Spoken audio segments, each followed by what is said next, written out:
తలాడు హల్లెలూయా. ఈ దిన వాక్యము యోమ్ దెబిరీం 5వ తారీఖు 10వ నెల 2025వ సంవత్సరం. మన దేవుడు ఇస్తున్న చక్కటి మాట ఆదికాండము 22వ అధ్యాయం ప్రారంభము నుంచి. ఎట్లనగా ఆయన అబ్రహామా అని పిలువగా అతడు చిత్తము ప్రభువా అనెను.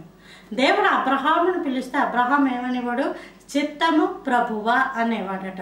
కానీ హిబ్రూ బైబిల్ ప్రకారము అక్కడ రాయబడిన ఆ మాట ఏంటంటే, ఇక్కడ ఉన్నాను ప్రభువా, I am here, I am here, Adonai I am here, నేను ఇక్కడ ఉన్నాను అని చెప్పాడట.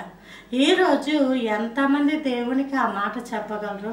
అసలు దేవుడు నిన్ను పిలిస్తే కదా అని అనుకుంటారు. ఆయన పిలవకపోయినా ఆయన చూపు నీ మీదే ఉంది. ఆ విషయం గుర్తుపెట్టుకో.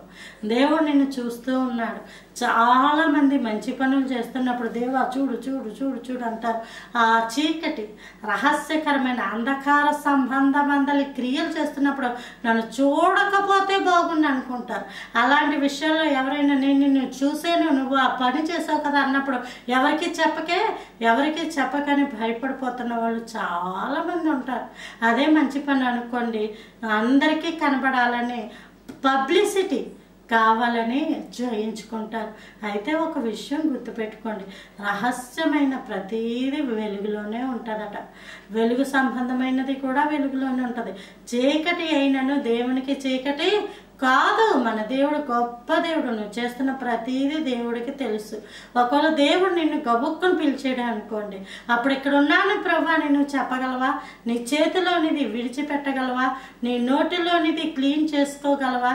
నీ బ్రతుకులో ఉన్న అసహ్యాన్ని శుద్ధి చేసుకొని, శుభ్రము చేసుకొని, పవిత్రమైన చేతులెత్తి, నిష్కపటమైన చేతులెత్తి, హృదయ శుద్ధి చేసుకొని, శరీరమును దేహమును రక్తముతో, యేసయ్య రక్తముతో కడుగుకొని ఆయన ఎదుట ఇక్కడ ఉన్నాను అని చెప్పగలవా?